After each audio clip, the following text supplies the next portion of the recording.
Capítulo 4. Mientras Pedro y Juan le hablaban a la gente, se les presentaron los sacerdotes, el capitán de la guardia del templo y los saduceos.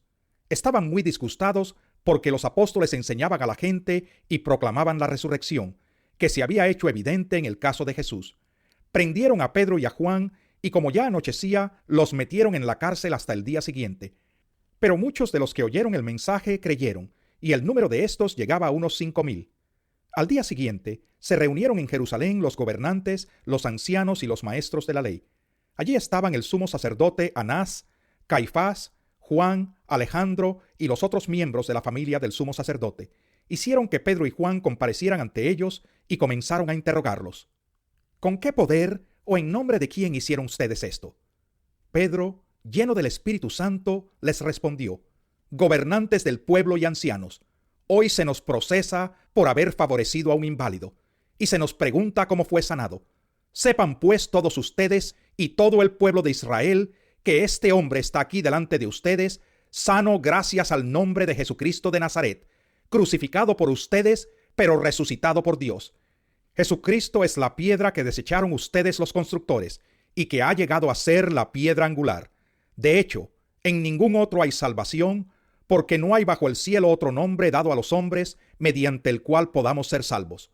Los gobernantes, al ver la osadía con que hablaban Pedro y Juan, y al darse cuenta de que eran gente sin estudios ni preparación, quedaron asombrados y reconocieron que habían estado con Jesús. Además, como vieron que los acompañaba el hombre que había sido sanado, no tenían nada que alegar. Así que les mandaron que se retiraran del consejo y se pusieron a deliberar entre sí. ¿Qué vamos a hacer con estos sujetos? Es un hecho que por medio de ellos ha ocurrido un milagro evidente. Todos los que viven en Jerusalén lo saben y no podemos negarlo. Pero para evitar que este asunto siga divulgándose entre la gente, vamos a amenazarlos para que no vuelvan a hablar de ese nombre a nadie. Los llamaron y les ordenaron terminantemente que dejaran de hablar y enseñar acerca del nombre de Jesús. Pero Pedro y Juan replicaron: ¿Es justo delante de Dios obedecerlos a ustedes en vez de obedecerlo a Él? Júzguenlo ustedes mismos. Nosotros no podemos dejar de hablar de lo que hemos visto y oído.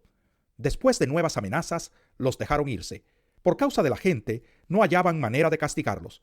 Todos alababan a Dios por lo que había sucedido, pues el hombre que había sido milagrosamente sanado tenía más de 40 años.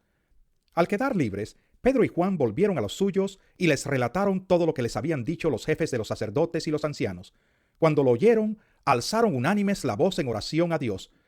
Soberano Señor, Creador del cielo y de la tierra, del mar y de todo lo que hay en ellos, tú, por medio del Espíritu Santo, dijiste en labios de nuestro padre David, tu siervo: ¿Por qué se sublevan las naciones y en vano conspiran los pueblos? Los reyes de la tierra se rebelan y los gobernantes se confabulan contra el Señor y contra su ungido. En efecto, en esta ciudad se reunieron Herodes y Poncio Pilato con los gentiles y con el pueblo de Israel contra tu santo siervo Jesús, a quien ungiste, para hacer lo que de antemano tu poder y tu voluntad habían determinado que sucediera. Ahora, Señor, toma en cuenta sus amenazas y concede a tus siervos el proclamar tu palabra sin temor alguno. Por eso, extiende tu mano para sanar y hacer señales y prodigios mediante el nombre de tu santo siervo Jesús. Después de haber orado, tembló el lugar en que estaban reunidos, todos fueron llenos del Espíritu Santo y proclamaban la palabra de Dios sin temor alguno. Todos los creyentes eran de un solo sentir y pensar. Nadie consideraba suya ninguna de sus posesiones, sino que las compartían. Los apóstoles, a su vez, con gran poder, seguían dando testimonio de la resurrección del Señor Jesús. La gracia de Dios se derramaba abundantemente sobre todos ellos, pues no había ningún necesitado en la comunidad. Quienes poseían casas o terrenos los vendían, llevaban el dinero de las ventas y lo entregaban a los apóstoles, para que se distribuyera a cada uno según su necesidad. José, un levita natural de Chipre, a quien los apóstoles llamaban Bernabé, que significa consolador, vendió un terreno que poseía, llevó el dinero y lo puso a disposición de los apóstoles.